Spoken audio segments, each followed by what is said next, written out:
Okay, so we've given it about 2 minutes, so we're going to go ahead and get started. So hello and welcome to Grow Your Business with Adobe Creative Cloud. Today, we are going to be using Photoshop to create some social media graphics. My name is Nikki, and I am an instructor at Harrington Library. And today, I will be assisted by my chat facilitator, Caitlin. Please say hi, Caitlin. Hello. Thank you. And also our tech support, Hannah. Say hi, Hannah. Hello. Awesome. Thank you, guys. And they are both Photoshop whizzes, so we are in some good hands today. And before we get started, just some ground rules. Your mics have been muted on purpose. If you have any program-related questions you would like to ask, please do so in the chat, which can be accessed at the bottom of your Zoom screen. Your text will only be seen by panelists, not all attendees. Any inappropriate behavior will result in your removal from this virtual program. We will try to answer the questions as we go along, but there will be time for Q&A after the lesson is over. Also, a recording of this class will be sent out at a later date. So today we are going to be covering the basics of creating a graphic for usage on various social media platforms. We are going to talk a little bit about the design process and requirements for different platforms, as well as create 2 different graphics together. This class is designed to be at a beginner level, so no experience is required. However, having a basic working knowledge of some of the tools available to you in Photoshop is helpful, as we are going to be hopping right into creating our graphics after we discuss some design basics. If you want to follow along with today's class, or when the recording is posted, you can get a free 7-day trial of Photoshop through the Adobe website, or currently, all 4 of the Plano public libraries that are open are offering access to the Adobe Creative Cloud. So you can access Photoshop for free anytime at the library with your library card on our Adobe stations. We do also have 2 buildings, Haggard Library and Parr Library, that have digital creation spaces. And those computers in there also have access to the Adobe Creative Cloud. But let's go ahead and get started. Okay, so what is Adobe Photoshop? Again, this is not an intro to Photoshop, but I figured it would be nice to just cover it real briefly. So Photoshop is a software that's used to create and enhance photographs, illustrations, and 3D artwork. Photoshop changes images by altering pixels in 2 ways. The first is by directly rewriting the properties of the pixel. This is known as destructive editing, and this is when you take something like the red eye tool or spot healing and you will actually change the information or the data that is in that image. The second way is indirectly, by overlaying additional information on top via layers. This is the type of editing that does not affect the pixels of the original image, and this is the editing that is commonly referred to as kind of laying transparent sheets on top of each other. So that is actually the type of editing we are going to be focusing on today, is layer editing. We're not actually going to be going in and doing any of the destructive editing today. Just a quick overview of our agenda. Again, we're going to cover some design basics at first and what to consider before you begin your design. We are going to spend a majority of our time here creating our content, but I do think it's really important to cover some of this before we hop into creating our social media graphics, because it's important to have some of these things in mind before you just hop into creating graphics. So some design basics. First, color. So color is a very, very important aspect of your design. It helps to set a mood and convey emotions. If you've ever read about color theory, certain colors do convey certain emotions. So for example, red tends to convey energy and urgency. Green is wealth and relaxation. Blue can instill a sense of trust and security, while the color black is seen as powerful and sleek, and purple can be soothing and calm. So color is going to be something from the start that you'll want to consider for your business and for your brand, and what exactly are you trying to get across to your audience. Color might be able to play a very important role in conveying that to your audience. The second thing you'll want to consider is font. So for web and digital displays, typically you will want to choose a sans serif font, as it translates to a digital screen better than serif fonts, which tend to translate well to print. And if you don't know the difference, here on the left, we have an example of a serif font. And if you'll notice, the little red circles are covering what I like to call little feet. And that's what serif means, basically, is that our letters end up having little feet or little hooks on the end. And then sans serif here, you can see there are no little feet, no little hooks. So that sans serif font just tends to translate better to our web displays. Another thing to think about is composition. So layout is important and it will convey messages just like color does. So for example, diagonals and curves in your graphic can draw the viewer's eyes to a certain part of your graphic. You might want to think about the rule of thirds. This is a common photography principle where the image is broken up into a grid basically, and you lay your subject matter onto the grid lines. You might want a symmetrical design. This can help translate a feeling of strength or peace, or you might want to go with a more asymmetrical design, which tends to be interesting and a little more engaging than a symmetrical design. When it's done well, there's more to explore and can give your audience more to look at without overwhelming them. Another thing you might want to consider is that for the web, clean and crisp layouts tend to attract more engagement and does not tend to overwhelm our viewer quite as much. So what to consider before you begin? Why do quality social media graphics even matter? Well, if you use social media to promote your small business, posts with an image do tend to get more engagement than posts that do not have an image. And this is true across all social media platforms. So think about when you're sitting scrolling on your phone, what are you more likely to stop on? An image with some text on it or a big block of text? Most likely it's going to be the image, and that tends to be what draws all of our viewers in. So you also want to think about your brand. We kind of talked about this a little earlier. So you want to think about your message and your goals. What are you trying to convey to your audience? And who is your target audience? Does social media influence their decisions and choices? And if it does, how does it?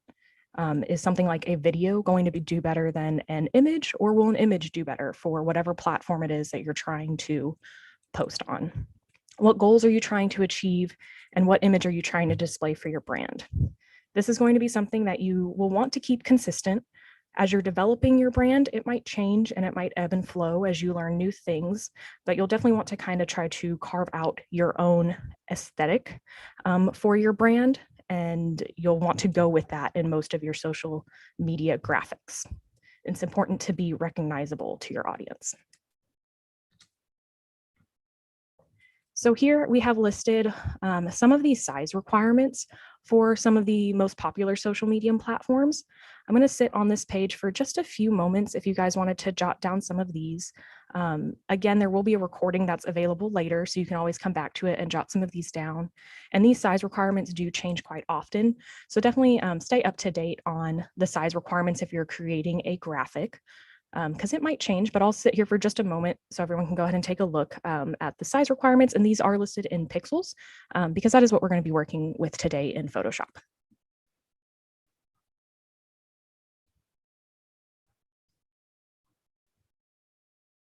All right, before we hop into Photoshops, did I have any questions about any of the very, very, very basic elements of design that I reviewed so far?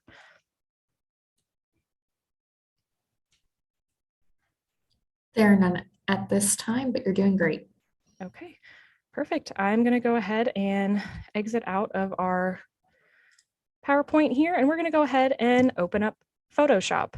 So I actually don't have it pinned to my start bar, so I am going to go ahead and search for Photoshop, and it pulls up here, Adobe Photoshop 2022. I'm going to click on it, and we're going to go ahead and get opened. And while we're waiting for Photoshop to open up, I do want to mention there are a plethora of ways to do things in Photoshop, and a plethora of ways to achieve the same result. So today I'm just going to be showing you a couple of tools that I have learned over the years and have picked up on. It does not mean it is the only way to do something. It does not even necessarily mean it's the best way to do something, but it is a way, and I will do my best to show you guys just a couple of tools that I like to use when I am using Photoshop. So first, we are going to go ahead and open a new document. And we are going to start, I should have mentioned this, but we are going to start with creating our own Instagram story advertisement. So back on that PowerPoint, I had listed out the size requirements for an Instagram story. So we're going to go ahead and open up a new file and get those size requirements in. And it was 1080 pixels by 1920. So that is the size requirement for an Instagram story, and that is what we are going to be creating. So here's where we're going to be making some essential decisions about our project, like our width and height, which we have just set. Again, that's going to depend on what platform you're creating a graphic for. So this will always change. If we are creating a Facebook cover, that is going to change as well. But for Instagram story, we're going to stick here with that 1080 by 1920 pixels. We're not going to be making any other changes on this screen right now, but it is important to note that when you are creating graphics for the web, it's important to work here in RGB color mode, which on my computer, it is what is automatically selected. But in case it's not, do make sure you're working here in RGB color. This is going to be the color mode that displays best on digital displays like our computers and our phone screens. Something like CMYK is better if you are creating a graphic for print. But today we're talking about creating web graphics, so we're going to stay in that RGB color. And I did real quickly also want to mention, if you're going to be creating graphics a lot for the same social media platforms, you might want to save your presets so that you don't always have to change this. And you can actually do that up here. If we click on this little button that has an arrow going into what looks like a box, we can actually save this preset. So I'm going to go ahead and name it Insta Story and click Save Preset. And when I do that, up here on my options bar, when I go to saved, I can see I have an Insta Story preset that I can just go ahead and click on and create. So now we have our blank document. So we are going to go ahead and start by adding a background image. So there's a couple different ways that you can add an image into a document. The way I'm going to show you is by coming up here to our menu bar and choosing File, Open. And then we're going to navigate to the folder where all of our files are. Mine happens to be on my desktop here under this social media graphics folder. So I'm going to go ahead and navigate to there and to my exercise files. And then I'm going to open up this file right here called IG story underscore option 1 and click on open. So when I do that, you'll notice it actually opens up the photo in another tab. So here is the document that we created that's sized for our Instagram story. And here's that photo that we just opened. And we can see it is clearly a lot bigger than our Instagram story. So we're going to go ahead and drag this image over to our blank canvas. And so the way we're going to do that is down here in the layers panel. We can see background, that's our image. So I'm going to go ahead and click and begin to drag that background up here to where it says untitled, and it will pop us over to our blank canvas, and we can just drop it right there on the canvas. And we can see now that we have that image in here. It has resized itself just a little bit, and we're going to talk about that because we are going to resize it as well. But I did want to show one more way that you could insert that photo. So I'm going to go ahead and delete that real quickly, come back over here. And if you don't like that method of dragging from here up to our tab and then in, you can also choose Window, Arrange, and then Tile All. I'm going to choose to just tile horizontally.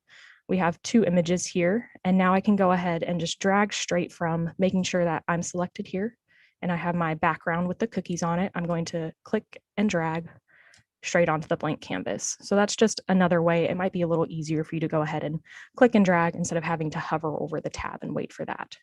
But we actually do not need this IG story option 1 photo anymore now that we have it in our blank canvas. So I'm going to go ahead and exit that out. And we're back to this view. So I'm going to real quickly, before I talk about rearranging and changing the size, I'm going to change my layer name down here. You'll notice we have our background, which we created, and now we have layer 1, which is where we dragged our cookies in. So just to keep myself organized, I am going to double click on layer 1 and rename it cookies so that I now know that is my cookies layer. So first, we're going to go ahead and talk about moving. So my move tool was automatically selected. You can also tap V on your keyboard or tap up here. It is the very top tool. And as long as your layer is selected over here in the layer panel, you'll be able to click and drag and move that photo around wherever you'd like. However, it's not quite big enough for what we're looking for. So we need to go ahead and transform this layer and make this image a little bit bigger. So to do that, there are two options. We can either, while the layer over here, cookies, is selected, that's an important thing in Photoshop, is making sure you have the correct layer that you're working with selected. So I'm going to make sure cookies is selected and then go to File. Oh, actually, you know what? I'm just going to go. So the Control T is going to pop open our free transform. That is the keyboard option to pop up the free transform, which is going to allow us to resize images. So again, that was just Control T, and that'll pop that up for us. And again, what I was looking for earlier, it's here under Edit and then Free Transform. So we can also choose that. We can also go Edit, click on Free Transform, and we'll get our little box around here. And I'm going to hover over one of the white squares in the corner, and I can now change my image size. I can make it bigger, I can make it smaller. But what I'm wanting to do is actually make this basically the background image for our story. So I am going to make it bigger and kind of start to rearrange it here on my canvas until I like what it looks like. So we're going to go with that. I think that looks pretty good as my background image for my Instagram post. So now what we're going to go ahead and do is begin working on adding some texture basically to this before we add our text. So we're going to change the opacity of this layer, which if you'll look over here in our layers panel, when I have my layer selected, we have here opacity. We can click on it and we can either use arrows to move up and down in our opacity, and that will very slowly move us through what it looks like so we can choose where we like it. Or you can also go in and you can just type in a percentage. And I'm going to go ahead and type in 65. I think it looks pretty good there at 65. So, and I added that opacity because I do want to add some text a little bit later. And since our background is not just a solid color, there is a lot of stuff going on. I kind of wanted to make it not super obvious, not the center of attention, so to say, have it a little opaque. So that is why we went ahead and added that layer. And now I talked about how color was really important earlier. This is going to be, in this scenario, we have a bakery and we're doing a holiday sale. So we want people to come in for our holiday sale. So I really want something that seems a little cheery, a little holiday-y. So I want to kind of play with the colors here. So the way we're going to do that is coming over here to our adjustments panel, which you'll see is here above layers. We're going to select here, adjustments. And then we're going to do a selective color adjustment. And that is on this last row right here. It's the second to last box. I'm going to go ahead and click on that. And you'll notice that pops up a layer right here that is linked to the layer below. It is called selective color. So with selective color, we can focus on tones in this photo. We could choose to focus on our black tones and mess with those. We could choose our neutrals, but I'm actually going to stick with reds because we have a lot of red in this photo and I kind of want to bring it out a little bit. So here on our sliders, we can slide up and down so we can see the changes that are being made there when we mess with the cyan. And say I make a change and I decide, you know what, I don't like that. I want it to go back to what it was. Down here, we have a little redo button and I can reset it to the default. So I'm going to go ahead and do that. I decided I don't really like what that cyan was looking like. So let's try to mess with our magenta a little bit. And I actually want this to be a little redder. Yeah, like that. I think I like that. That looks a little more holiday and cheery. Definitely makes me want to eat those cookies. So I think that looks good. And down here, there is a little eyeball. And if you click that off, it will actually kind of toggle off that layer so you can see what it looked like before and then what it looks like now with that adjustment. So that's with the adjustment. I can toggle that visibility off and I can see that's what it looked like before. But I think I quite like that. So we're going to go ahead and go with that. Before I move on, next we're going to be adding text. Did we have any questions in the chat? Not at this time.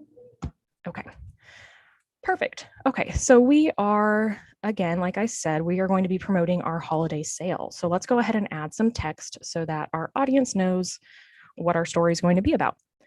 So to do that, we are going to go ahead and choose our text box tool, which you can find over here on the tool panel. And at any time you can hover over a tool and it will tell you what it is. So we're just clicking here on our type tool, and we're just going to go ahead and plop a text box in to the center, and it does auto load some text in there. So I'm going to go ahead and keep that highlighted, and I'm just going to type in holiday sale. Ooh, and that typed in a red font color, which I'm not so sure that I like. We already have quite a bit of red going on. So let's go ahead and change that. First, let's change our font size. I think that needs to be a little bit bigger. We're going to have 2 lines of text. So we're going to have one that says holiday sale, and I want that to be large and pretty. And then some text underneath it that says something along the lines of every order 25% off until the end of the year. So let's first work with changing our text here. So I'm going to go ahead and highlight all of it. And up here in our options bar, which is right below our menu bar, we have some options for changing our text font and size and color. So let's go ahead and go through all those changes. First, I want kind of a script font for the holiday sale. I want it to look pretty, but still readable. So a font I found earlier that we are going to use is this one right here. It's called Freestyle Script. So I'm going to go ahead and just click on that. But as you can see, there are just a ton of fonts that you can go through. You can even download other font packages if you have fonts you really like. But we're going to choose Freestyle Script, and that is quite tiny. So let's go ahead and bump up our text size. And again, just like with our opacity, if we select that and then use our arrows, we can slowly move our text size up. So we can do that until we get it to a point where we like, but I actually already know that I want this to be at a 60-point font. So I will go ahead and type 60 and press enter.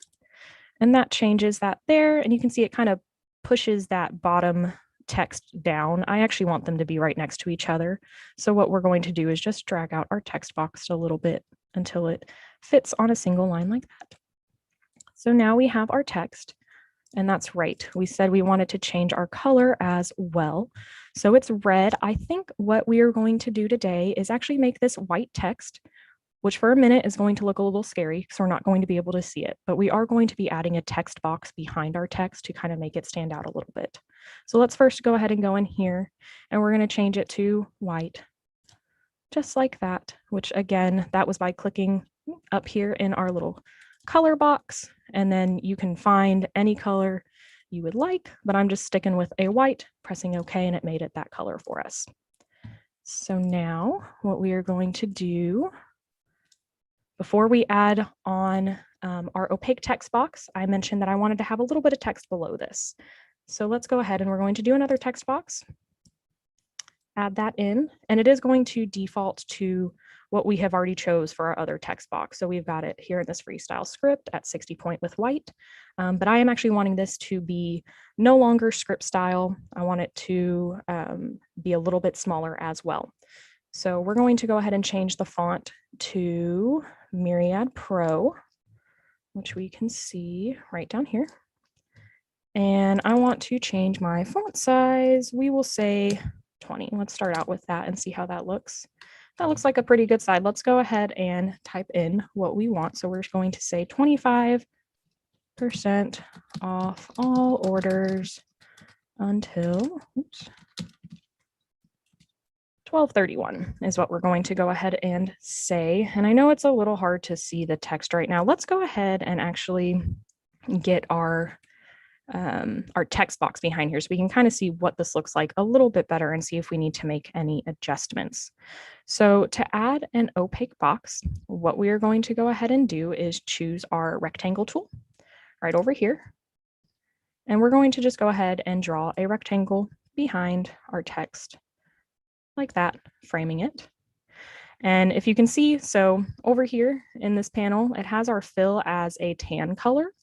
I'm going to go ahead and click on this. I actually don't want it to be tan. I think that blends in too much with our cookies. I'm going to start with, I have this recently used color, which kind of goes with our theme. So let's start with that. And as you can see right now, it's actually covering up our text, which we do not want.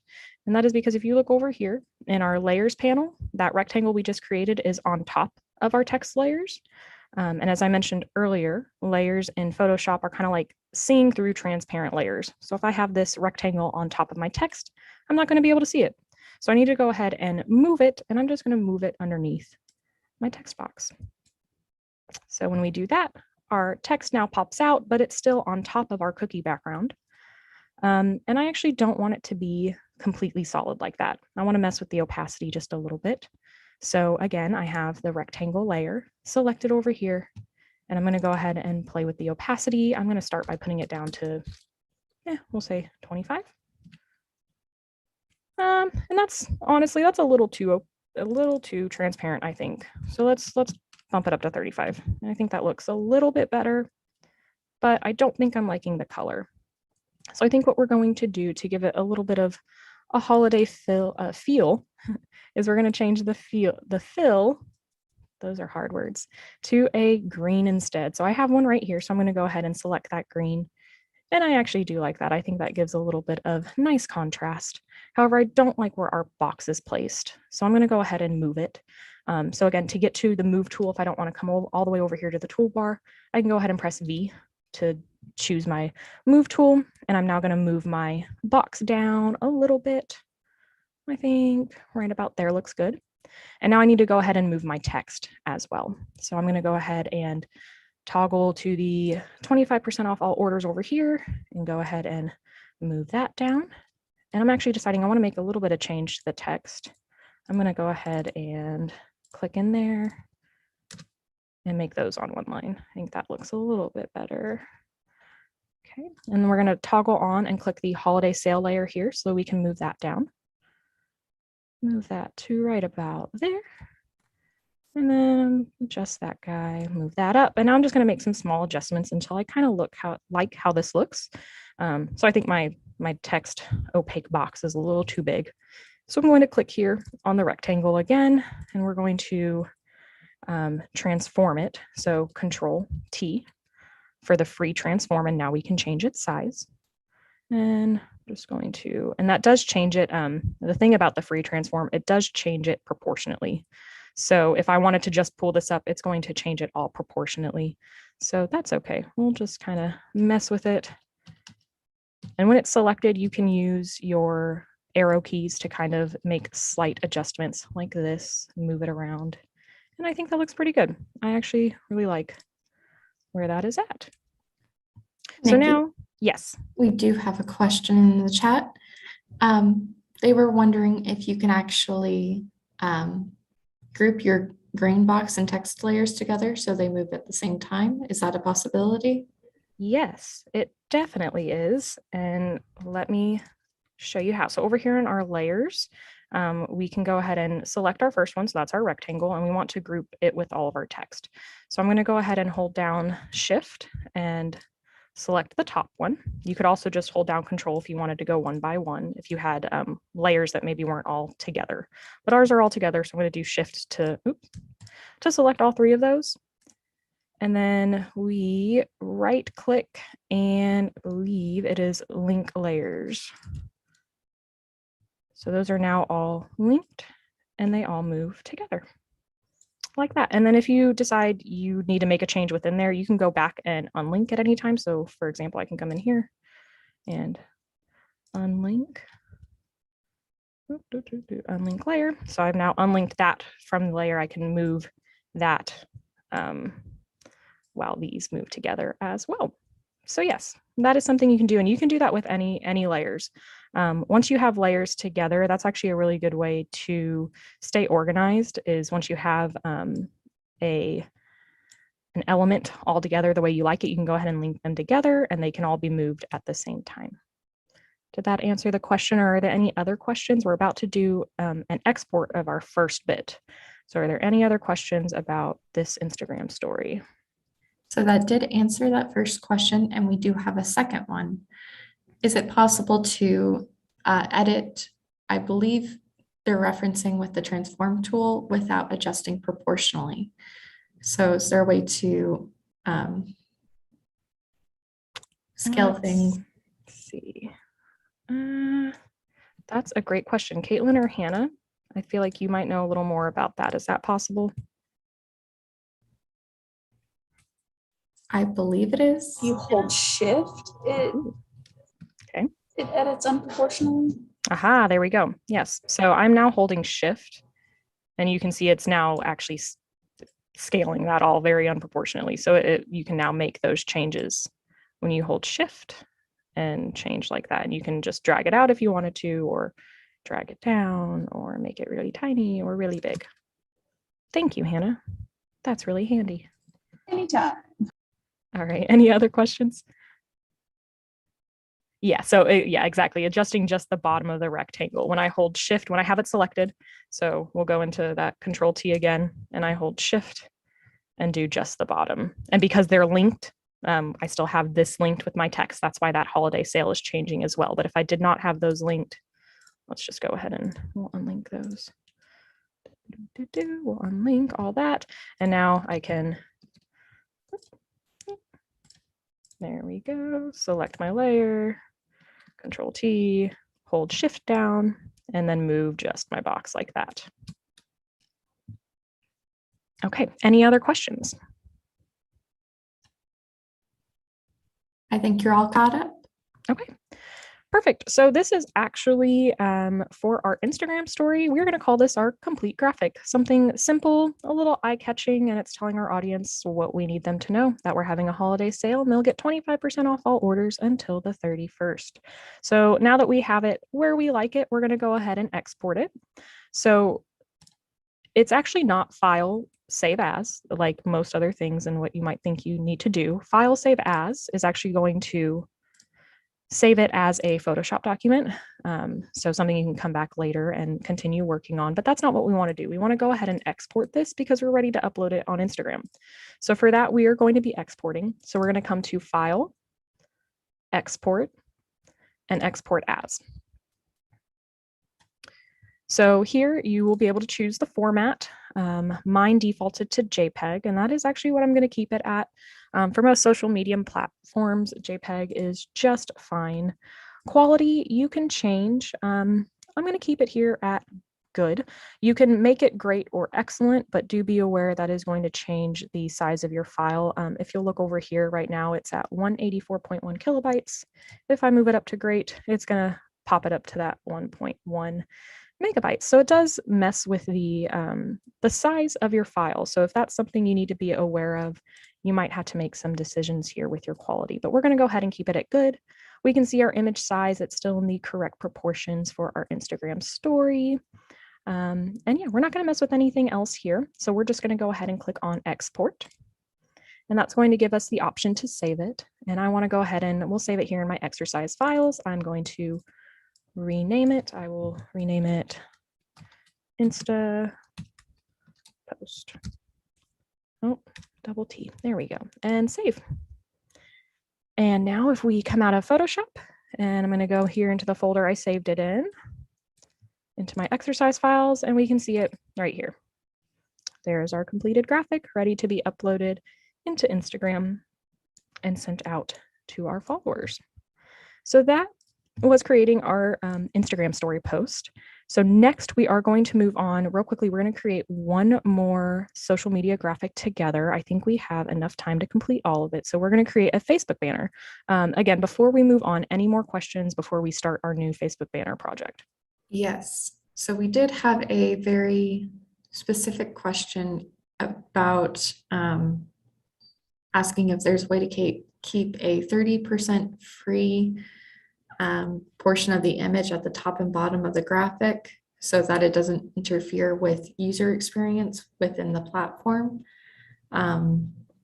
So are we wanting to just have blank space, or I kind of think I understand the question, because like with a Facebook banner, for example, you have your profile picture that kind of pops up into the banner. So like we're wanting to leave free open space.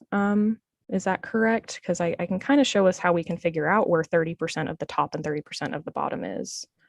Yes, that is correct. That's what they're asking for. Okay. A safe zone of display.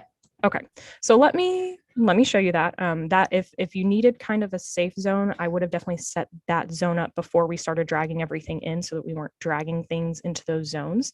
But if you just need to know, for example, where the top, I think the example given was 30%, so we'll stick with that, where the top 30% of the photo is. There's actually a really cool way to do that. And so that is going to be if we go to View, New Guide, and we can create our own guide basically. So we want the top 30%. So we're going to be working horizontally. Yes, horizontally. And here for position, it says pixels, but we can actually put 30% and press OK. And what that's going to do is give us a guide here at where the 30% of the top is. So right now I have things in that layer, but if I had done this before, I would know this is where I don't want to be dragging anything above, and I can keep that guide there as I'm working through everything, and it will just remain there. So if I needed to, for example, move all this down to right there, I could do that. I would then want to go in and resize our image and everything. But that's a simple way to kind of break up your canvas if you're needing to break it up that way. Did that kind of answer the question? Yes, it did. Thank you. Awesome. Perfect. And so, since I've shown y'all how to get that guide there, once you're done with the guide, if you want to get rid of it, you can go to View. And here right next to extras, we see there's a little check mark. We want to just click there because we don't want that extra guide that we just created now. So that's a fun little tool that I recently learned about that's really helpful. Any more questions before we move on to the Facebook cover?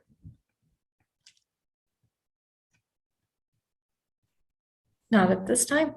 Okay, perfect. So we are going to real quickly move into the Facebook cover because I want to talk a little bit about layer masking, which is a really fun thing you can do with Photoshop. So I'm going to see how much we can get through. It looks like we have about 20 minutes left in the class, so I think we can hopefully get through all of it. So we're going to go ahead and start a new file again. Since we have Photoshop already open, I'm just going to come up here to File, New, and that's going to pop up our new document window, just like it did when we first opened up Photoshop. So this time I said we were going to be going ahead and creating a Facebook cover photo or cover banner. And the size requirements for that in pixels is 820 for the width and 312 for the height. I'm going to go ahead and put that in. And again, we make sure we have our RGB color. I'm going to go ahead and we'll save this as a preset too. Let's say we're going to be making lots of different Facebook cover photos. I'll save that little preset for me, save it, and then we'll go ahead and create our new image. I'm going to go ahead and since we're done with this project, I'm going to exit it out. I've already exported it and I do not plan on coming back to this project, so I am not going to save any of my changes. But if you were going to be coming back and working again on the project, you would definitely want to save your changes. But I'm going to go ahead and press no. I won't be using that again. And now for our new document here, or our new canvas, we have the correct size for a Facebook cover photo. So we're going to go through some of the same steps that we did for the Instagram story, but maybe just a little bit differently. So I'm actually going to be working with 4 different images for this banner. So I'm going to start with opening all of my images first and then dragging them in. So let's start with File, Open. And you can actually open multiple images at once. And these are actually the 4 images that I need. So I'm going to go ahead and select them all. And I just did that by clicking and dragging. You can also click on one, press Shift and click to the other and select what you need and press Open. So we're going to go ahead and give it a second and we can now see it has opened all of those in various tabs here. But again, just like the first time, they're not here on our background yet. So we are going to first, if I can get to it, there's a button right in the way. One moment. Oh, and that wasn't even the one. Okay, we're actually going to start out with this image first. It's titled FB Cover 1, and this is what I'm going to want to use kind of as a base for my banner. So just like the other social media graphic that we created, we're going to go ahead and need to drag this into our blank canvas. So I'm going to go ahead and do that the first way I showed you guys by just grabbing here on background and dragging it over here to our untitled and dropping it in. And when I do that, we can see, ooh, it's actually really, really big, much bigger than our canvas. If I move it around, we can kind of see how large that image is. So we need to transform this again. So we can do either Control T, or again, we can come to Edit and Free Transform. And so now we can see that image is very, very large. So we want to resize that a little bit because we don't need it to be quite that large. We want to see, there we go, something more like that. Let's go ahead and we'll just resize till we get it to something we kind of like. So I'll stick with that. That looks pretty good to me. Okay, so for our Facebook banner, what we are going to want to do is we want to create a banner that has this image down here on the bottom half, but we want the top half to be blank. I want to go ahead and be able to put other images or a logo or even text up there. So to do that, I'm actually going to show you guys what I just showed you for that 30%, finding what 30% of the image is, because we're actually going to find 50% of this image because we want the top half. We basically are going to want to mask that because we want to see the background layer below it. So we're going to start with View, New Guide. We are choosing, yes, horizontal. And then position, we're going to do 50% because I want to cut this image in half. So we'll say okay. And then that gives us our guideline right there. So now what we're going to go ahead and do, and I don't think I mentioned before I hop into creating layer masks. So layer masks allow us to non-destructively hide or show portions of our image. So if you can think of it like a mask you would put up to your face, you can choose to hide or show portions of your face. So that is what our mask is going to be doing. So we want to show this lower portion and we want to hide our upper portion. So now that I know this is the area right up here that I want to hide, what I need to do is select my rectangular marquee tool, which right now it's actually on my elliptical marquee tool. So for all the tools, if you click and hold, it will pop out the various tools that are available. So I want rectangular marquee. So I'm going to go ahead and release on that, and that selects our rectangular marquee tool. And now I'm going to go ahead and come to the top of our image and select down to that guide. And I can go more, but I want to snap to that guide because that is the top 50% of our image. So now that I have that selected, we're going to go ahead and actually create the layer mask.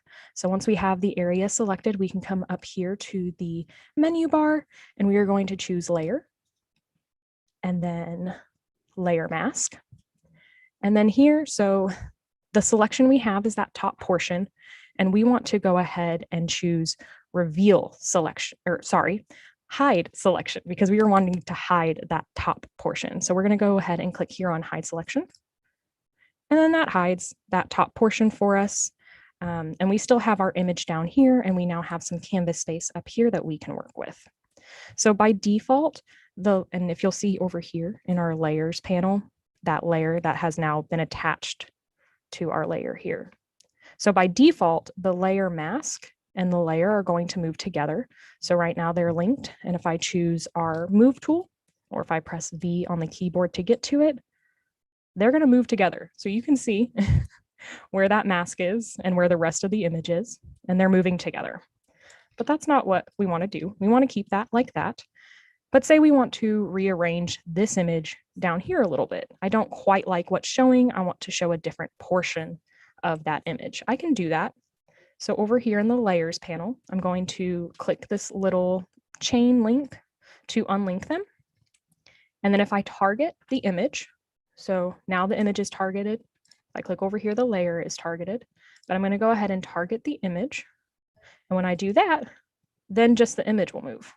Our layer mask stays in place and just our image is moving. So I'm going to go ahead and move that to, we'll say right about, no, we'll go with that. That looks better to me. So that's where I like it. If you want, you can also move just the mask around as well. So if you target that mask right there and then click on it up here, you're able to move that around as well. Ooh, and I actually really like how that looks. Okay, but we're going to stick with the plan, which that was not the plan. So we're going to go ahead and stick with the plan. So I'm going to go ahead and relink our layer and our layer mask again. So I'm just going to click in between them to link because I like where I have it. So what I want to do now, real quickly, I'm going to go ahead and get rid of our guide. So view, click extras to knock that off. And now I can just see my canvas here. And what I want to do, it's a very sharp edge here where our mask is. It just cuts straight off and into the image. And I kind of want to soften that just a little bit. There are multiple ways you can do this. I'm going to show you just one way, which is by feathering the layer mask. So again, over here in the layer panel, I'm going to make sure that layer one is selected. And when that is, you'll notice here in our properties panel, we get some options. And down here, one of them is to feather. So if I choose to feather, and I'm going to just drop it, I'm going to make it really intense. Right there, you can see it does this kind of fading action on the mask. So it's feathering it is what it calls it. And we just want a very light feather. We don't want to feather it too much because we do want some space up here to be able to insert a logo. So we'll go ahead and do that. I actually don't mind the look of that. So we'll feather it there to about 7.6 pixels. And that looks good to me. Before I move on to inserting a logo and some other images and different masks up here, do we have any questions? None at this time. Okay, perfect. All right, so we're gonna go ahead and there are 3 more images that I do want to work with. So what we're gonna do, I want to be able to drag them all over fairly simply. So to drag them into our untitled canvas here, we're gonna choose that window, arrange, and I'm gonna tile them vertically this time. So that way I can now come over here, click on this tab, and I'm gonna be dragging this one. So I click here on background, pop it over into there. I need this image here. If I can get to it, there we go. So I'm going to, again, over here in the layers panel, grab the background and pop it over into our image over here. And then the last one that I have not worked with yet here is our bread logo. So I'm going to click on that tab. I will grab its layer and drop it over here into Untitled. And now that I no longer need these images, I'm going to go ahead and just exit them out. I do not need to save any changes to them. All right, and now we just have our one layer, which looks a little crazy. So right now, if you'll notice, there are some eyeballs next to our layers. And if you toggle those on and off, it's going to toggle the visibility of the layer. So these are the images that we just added, but we're going to work with them one at a time. And we're actually first going to work here with layer 4. That is our logo layer. So I want to resize it.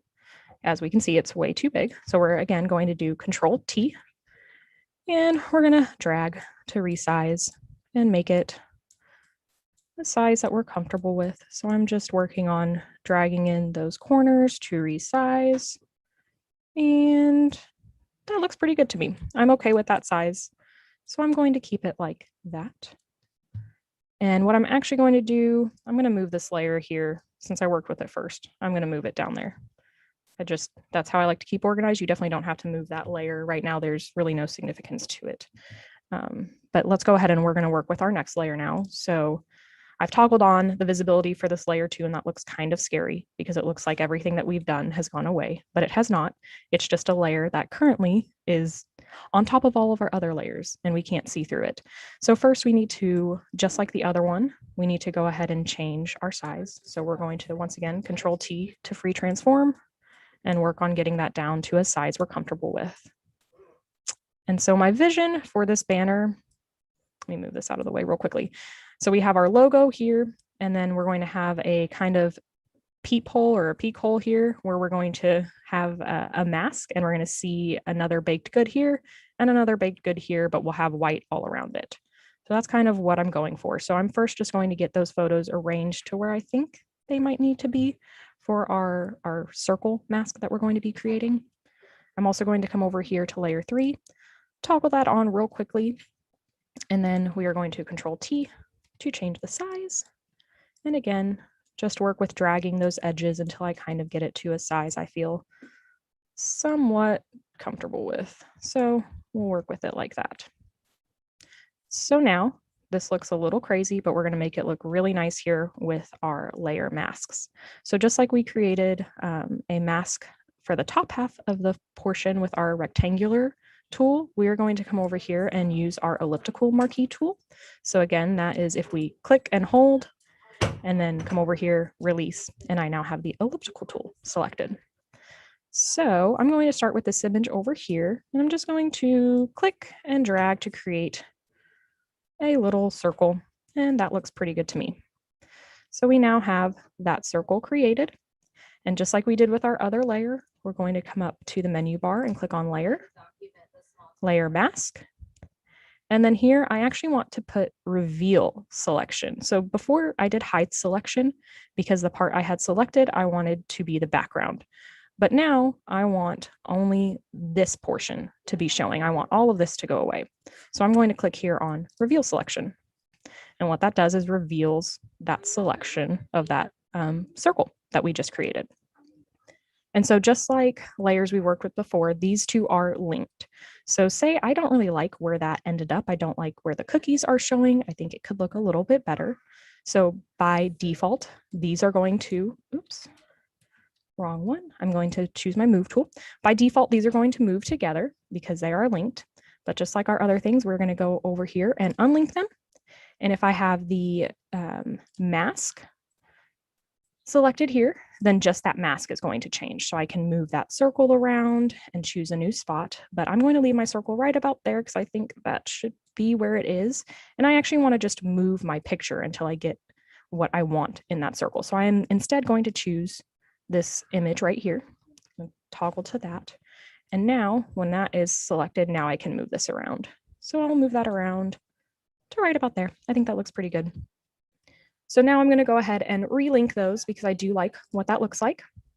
And before I move on, I actually want to feather it again, just like we did with this, because it just looks a little harsh where it comes into the white canvas. So we're going to feather that again, just a little bit, not too much for this top one. So we'll just go with 0.9 pixels. That looks good to me.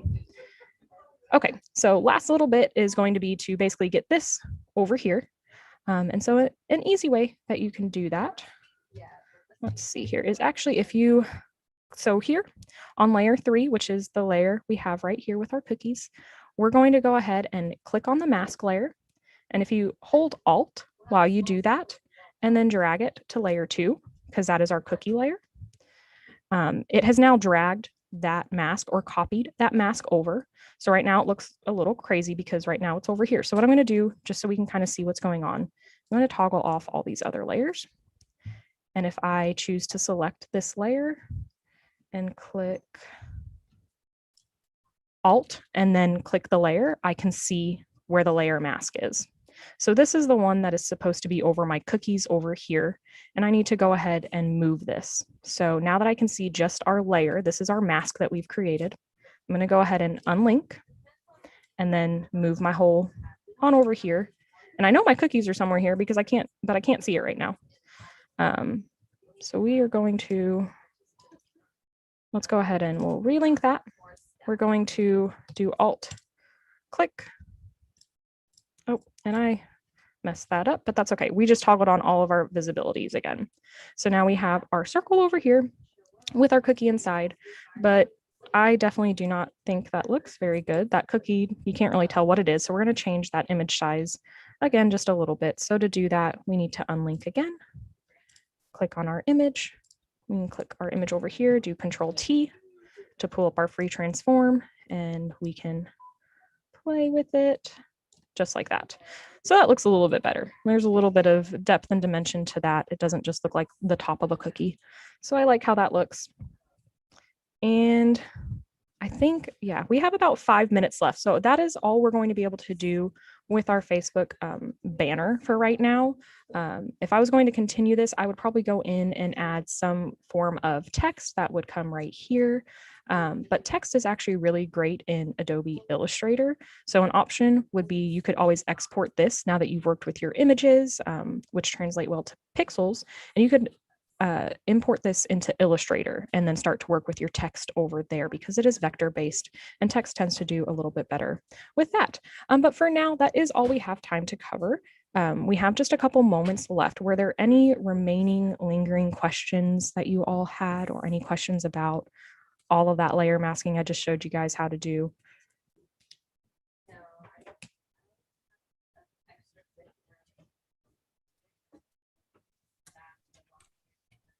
Nothing has popped up yet, but they could still be typing. Okay, perfect. Well, I'm going to give you guys just a few seconds to continue thinking.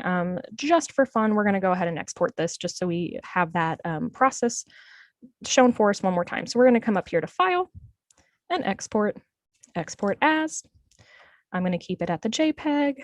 This time, let's just say I want great quality. All my image size is still correct here. I'm going to click Export. This is where I want to save it. I will name it Facebook Cover. Save it. We'll minimize and we should be able to see it right in here. And there it is. She is a beaut. Let me real quickly pull up this because we did have some additional learning. If we're waiting for any more questions to come, just wanted to show you here, we do have some additional learning. So if you enjoyed this course, again, it will be available to rewatch on our YouTube in just a few days. But we do have some really great LinkedIn Learning courses that you have access to with your library card. A really awesome one that I have already taken is the Photoshop 2022 Essential Training with Julianne Coast. It is about a 12 or 13 hour course. So it's quite long, but she goes into great depth and detail. If you liked some of the tools you learned today, she is just a wealth of knowledge and goes into everything about Photoshop.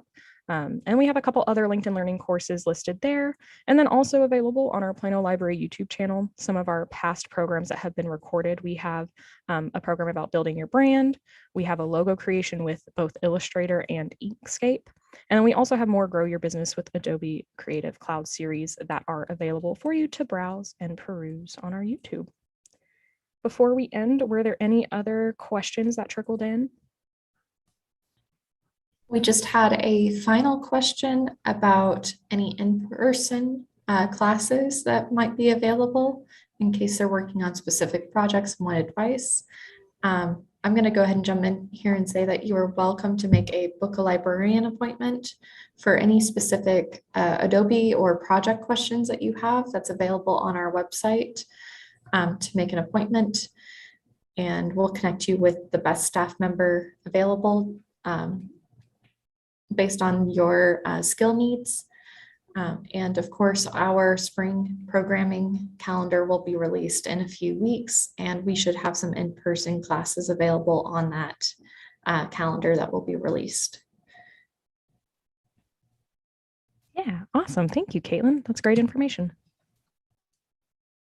Okay, any other questions? I think we're at the end of the hour. We've got just a couple seconds left.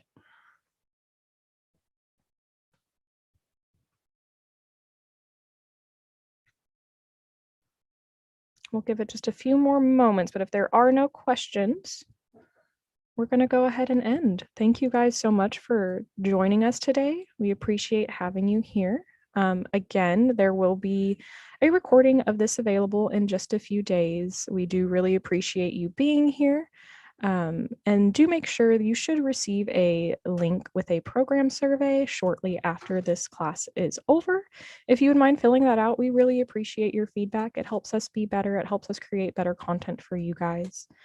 So again, thanks for joining us today, and we will see you next time.